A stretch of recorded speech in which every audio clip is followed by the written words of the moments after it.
This isn't the first overview video where we have covered a thin gaming laptop. It's become more of a regular thing to talk about.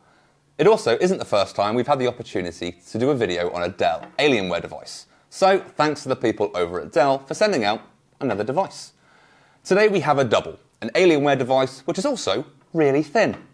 So it feels appropriate to once again ask the question, can an ultra-thin gaming device work for how we want to use it? Can it play the games you want at the performance you want? What is the advantage to a gaming laptop being this mobile? All great questions. So I think we should kick things off. This is an overview of the Dell Alienware X14. Roll those titles.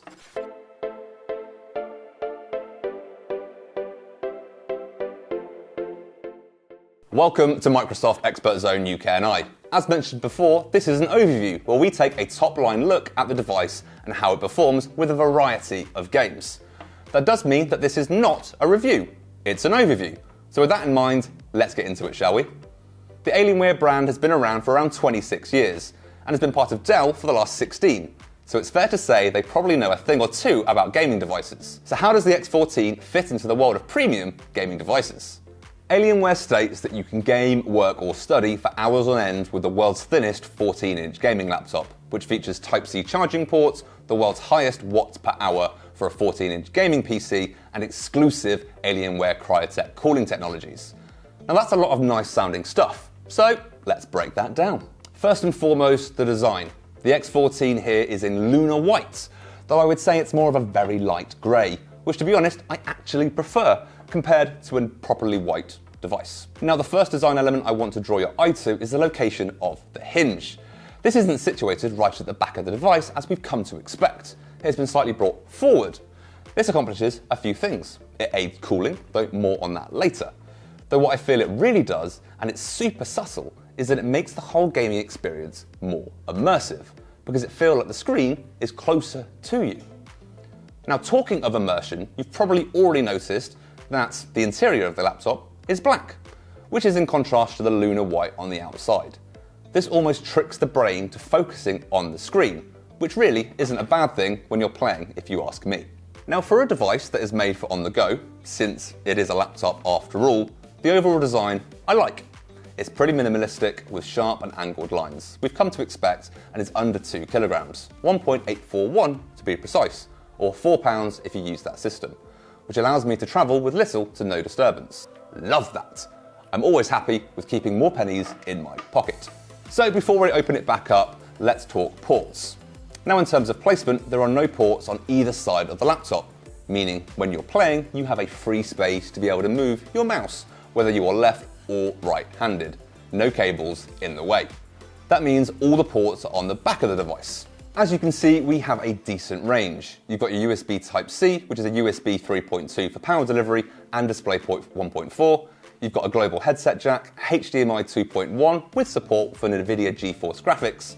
You've then got your USB Type-A 3.2 port, you've got a micro SD card reader, and finally you've got 2 USB Type-C Thunderbolt 4 ports. Plenty of choice and all tidied away at the back. Sorted. The only watch out is that if you've just got one USB Type-A, so if you're the kind of person that plugs in both an external mouse and keyboards, you want to think about an adapter or a dock, which by that point, you'll be taking advantage of the Thunderbolt 4 ports anyway. If you're just plugging in a single mouse, you'll be wanting to know a little bit more about the keyboard. So let's talk about that. The keyboard here features an ultra-thin keys and layout, and I feel the keys are well spaced for gaming on the go.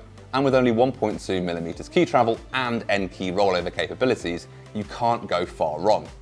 Now my personal preference is always to plug in an external keyboard, but you may find this does the job just fine. And you've got a shortcut to enable and disable performance mode with the function key and F1. A nice simple touch if you ask me.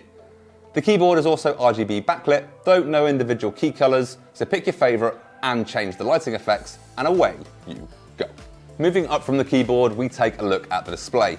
And what we have here is a full HD 1920 by 1080p with 144Hz refresh rate.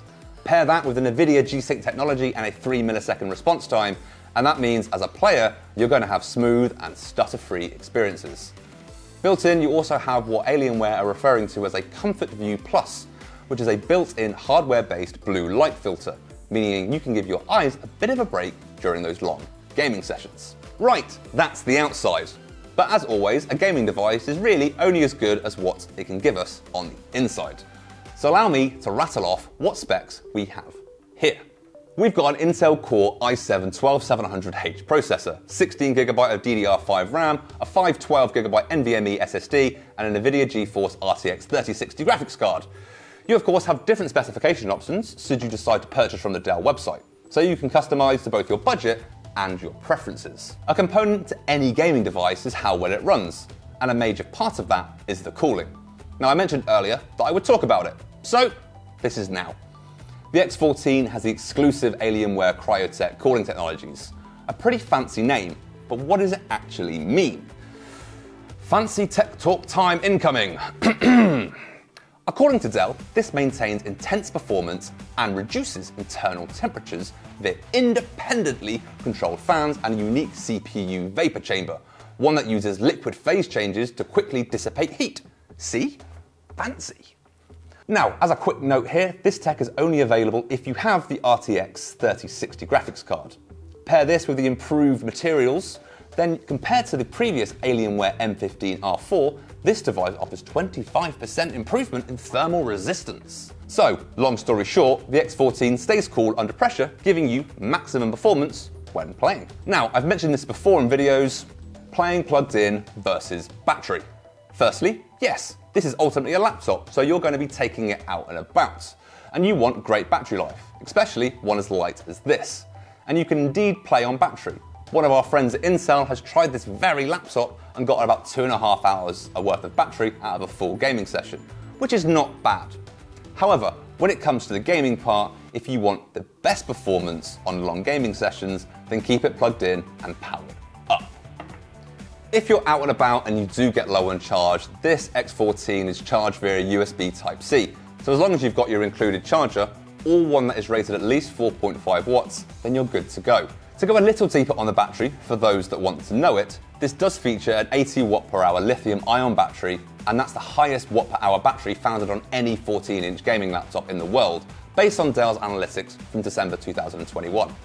Granted, we've not had the chance to test it ourselves, this is an overview after all, but it's fair to assume that you'll get some good use out of it when you're out and about.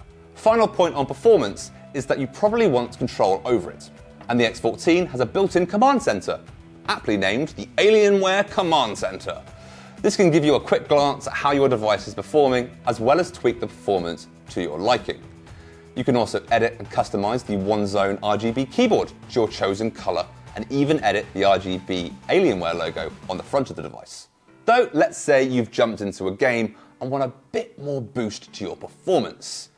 No need to Alt-Tab between apps, since you have a shortcut built into the keyboard. Turn on performance mode, just select the function key and F1 to enable and disable as you need. So we've spoken about the design and we've spoken about the power of the Alienware X14. What you probably want to know is how it performs.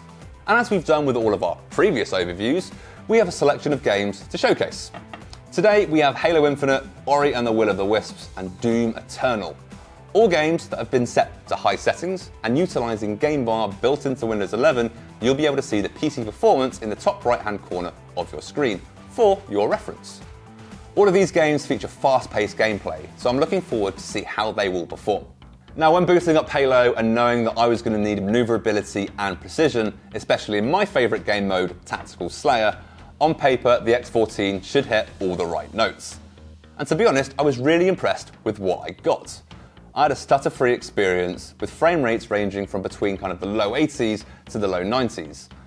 But it did put the PC pretty much under full load, but I was pleased with the final performance. It might have also helped that I won the match as well. Next up is Ori and the Will of the Wisps, a game that it has been far too long since I've last played, and I forgot how visually stunning it really was. Though once again, it's all about precision with your attacks and jumps and knowing when to use your abilities. And similar to playing Halo previously, I had an exceptionally smooth experience while playing, with frame rates ranging from 150 to 200 at times, depending on how much was happening on screen at the same time. Ori also pushed the GPU to its upper limits, but that did not affect my gameplay experience, at least for me. Last up, we have Doom Eternal. And if I'm being really honest, it took me by surprise. Doom has the most going on screen at any one time, and is the fastest paced game I've tested. And I turned on ray tracing, set the game to high settings, and the X14 took it like a champ. A constant and stable 144 Hz, and it had room to spare to really push the game to the best it could be regarding specification. So there you have it, the Alienware X14, the world's thinnest 14-inch gaming laptop. It's ultra portable at under 2 kilograms, has all the specification you could want, and ran the games that I wanted exactly how I wanted it, and the majority of the time, it ran them better. So if you want a device to run games at high and some ultra settings that you can take on the go or play at home, I don't think you should look much past this. Thank you very much for watching. Make sure you give this video a like if you want to see more content like this, and let us know down below in the comments what you think of the X14.